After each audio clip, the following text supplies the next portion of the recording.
मंत्री महोदय बोला। अध्यक्ष महोदय हरकत आहे। अध्यक्ष महोदय बोला। अब्बू आझमी जी जे बोलतायत त्यांना जास्त भाईचारा विचारा ह्या गोष्टी बोलतायत, त्याच्यात काय नाहीये। अध्यक्ष महोदय, 1 मिनट अध्यक्ष महोदय, ये मोहन भागवत साहब को मानते हैं कि नहीं मानते हैं?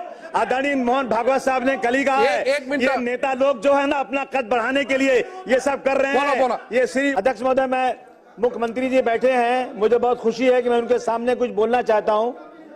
अध्यक्ष महोदय, मुख्यमंत्री से मैं एक प्रोटेक्शन चाहता हूं आज। अध्यक्ष महोदय, हमारा देश एक धार्मिक देश है। अध्यक्ष महोदय, यहाँ धर्म के मानने वाले लोग हैं, अपने धर्म के खिलाफ, अध्यक्ष महोदय, महापुरुषों के खिलाफ यदि कोई बोलता है इस पर जान देने को तैयार रहते हैं लोग। अध्यक्ष महोदय, अगर भीमराव अंबेडकर साहब जिनको लोग भगवान मानते हैं, कई जगह उनको पूजते हैं, अध्यक्ष महोदय, अगर उनके खिलाफ कोई बात होती है तो लोग सड़क पर उतरते हैं, लोग सड़कों पर उतरते हैं, लोग मारे जाते हैं, कई लोग जेल में जाते हैं, कई लोगों की मौत हो जाती है। अध्यक्ष महोदय, अभी परभनी का वाकया सबके सामने है। अध्यक्ष महोदय, शायद 2021 में जेम्स लेन ने एक किताब लिखा था किसी के खिलाफ अपमानित, मैं कुछ ज्यादा बात करना नहीं चाहता हूं, लेकिन अध्यक्ष महोदय, जब जेम्स लेन की किताब आई तो लोगों को बहुत क्रोध आया। लोगों ने जाकर पुणे में उस लाइब्रेरी को जला दिया, क्योंकि ये अपमान हम किसी महापुरुषों का बर्दाश्त नहीं कर सकते। अध्यक्ष महोदय, उस वक्त आर पाटिल साहब ने कहा था जेम्स लेन को अमेरिका से लाएंगे, केस चलाएंगे, लेकिन आज तक तो उनको लाया नहीं, कोई केस हुआ नहीं, अभी तक कुछ किया नहीं गया। अध्यक्ष महोदय, इस तरह त्रिपुरा में एक मस्जिद पे हमला हुआ, कुरान शरीफ जलाया गया, हुजूर सल्लल्लाहु अलैहि वसल्लम के खिलाफ, नामुसे रिसालत के खिलाफ हुआ। तो अध्यक्ष महोदय, मालेगांव में, नांदेड़ में, अमरावती में लोग सड़क पर उतरे। अध्यक्ष महोदय, उसमें मालेगांव में 70 लोग 1 साल तक जेल में रहे, अगर नांदेड़ में लोग जेल में रहे। अध्यक्ष महोदय, मेरा कहना है कि अगर हमें लॉ एंड ऑर्डर को दुरुस्त करना है तो मुख्यमंत्री जी, मैं आपसे निवेदन करता हूं, हाथ जोड़ के आपसे निवेदन करना चाहता हूं, 50% आपका लॉ एंड ऑर्डर नहीं दुरुस्त है तो आप बोल देना मुझे। अध्यक्ष महोदय, जब भी नवरात्रि आती है, मस्जिद के सामने आकर के क्या जरूरत है वहां पर सर, वहां पर आके ये कहना कि इस देश में रहना है तो आपको जय श्री राम कहना है। अध्यक्ष महोदय, अगर कोई मना करता है, रुकिए अध्यक्ष महोदय, मुसलमानों को क्यों मजबूर किया जाता है? अध्यक्ष महोदय, गुंबद पर चढ़ करके वहां पर गेरुआ झंडा लगा दिया जाता है। अध्यक्ष महोदय, जिससे झगड़ा होता है, लड़ाई बढ़ती है। अध्यक्ष महोदय, अगर इस तरह की चीजें देश में चलेंगी तो लॉ एंड ऑर्डर कैसे दुरुस्त होगा? मैं अध्यक्ष महोदय, विशालगढ़ में मस्जिद के ऊपर चढ़कर गुंबद पे हथौड़ा मारा गया, सबने अपनी आंखों से देखा।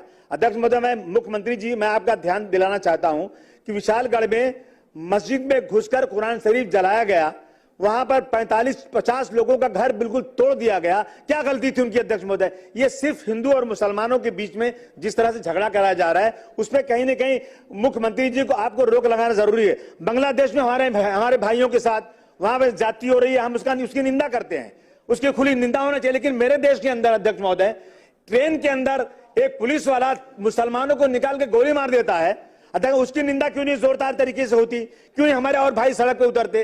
अध्यक्ष महोदय, एक टीचर एक बच्चे को खड़ा करती है और दूसरे बच्चों से कहती इसको मारो, क्यों मारो? कि ये मुसलमान है, बच्चा रोता है। अध्यक्ष महोदय, मैं आपसे आज एक आपसे गुजारिश करना चाहता हूं। अध्यक्ष महोदय, अभी यहाँ पर बुल्डाना में धाड़ जगह पे टीपू सुल्तान की जयंती परमिशन के साथ मनाई गई, परमिशन मिला, और उसके बाद किसी ने पटाखा फोड़ा।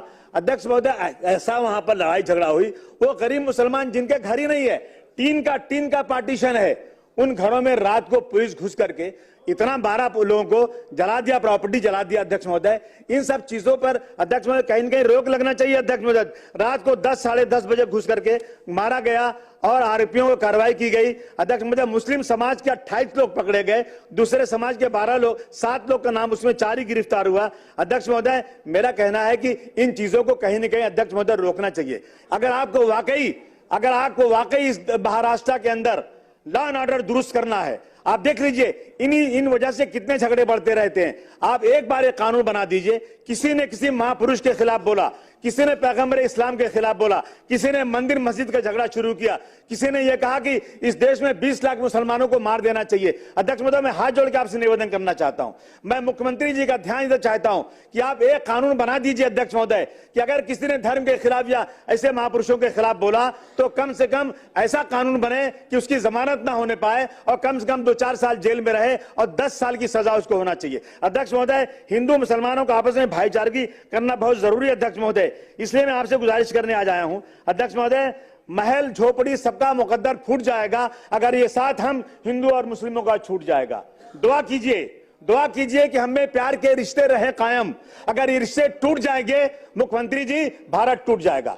मेरा आपसे निवेदन है, आप आज एक वादा कर दीजिए कि आप एक ऐसा लॉ बनाएंगे, ऐसा कानून बनाएंगे जो धर्म के खिलाफ लड़ाई करने वालों को बहुत सख्त सजा मिलेगी। मैं आपको यकीन दिलाता हूं महाराष्ट्र का 50% लॉ एंड ऑर्डर दुरुस्त हो जाएगा। ये गुंडागर्दी खत्म होना चाहिए। अरे एक साहब कहते हैं मस्जिद में घुस के मारूंगा, क्यों मारोगे भाई, क्या गलती है? मैं कुरान शरीफ नहीं पढ़ने दूंगा, मैं लाउड स्पीकर बंद कर दूंगा। अध्यक्ष महोदय, ये देश हिंदू और मुसलमानों के प्रेम का देश है, आपस में मिलकर रहने वाला देश है, हमारी संस्कृति है एक दूसरे के साथ प्यार मोहब्बत। अध्यक्ष महोदय, जब दिवाली और होली आए तो मुसलमान जाकर उनको मुबारकबाद दे, जब ईद और बकरीद आए तो हिंदू भाई जाकर मुबारकबाद दे। ये देश में होना चाहिए।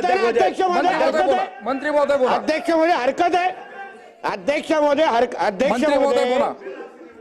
अब्बू आझमी जी जे बोलतायत त्यांना जास्त भाईचारा ह्या गोष्टी बोलतायत, त्याच्यात काय नाहीये, पण चुकीची माहिती बोलतायत, दुसरी बाजू समजून घेत नाहीत। पहिली गणेश चतुर्थीवर कोण दगड, मिरवणुकीवर कोण दगड मारणार, आमच्या मंदिरं कोण तोडणार, आमच्या इथे हे भाईचाऱ्याचे लेक्चर तोडत हे फतवा काढणाऱ्या लोकांना अगर त्यांनी वेळेत दिले असते ना तर अशी भाषणं द्यायची वेळ आली नसती।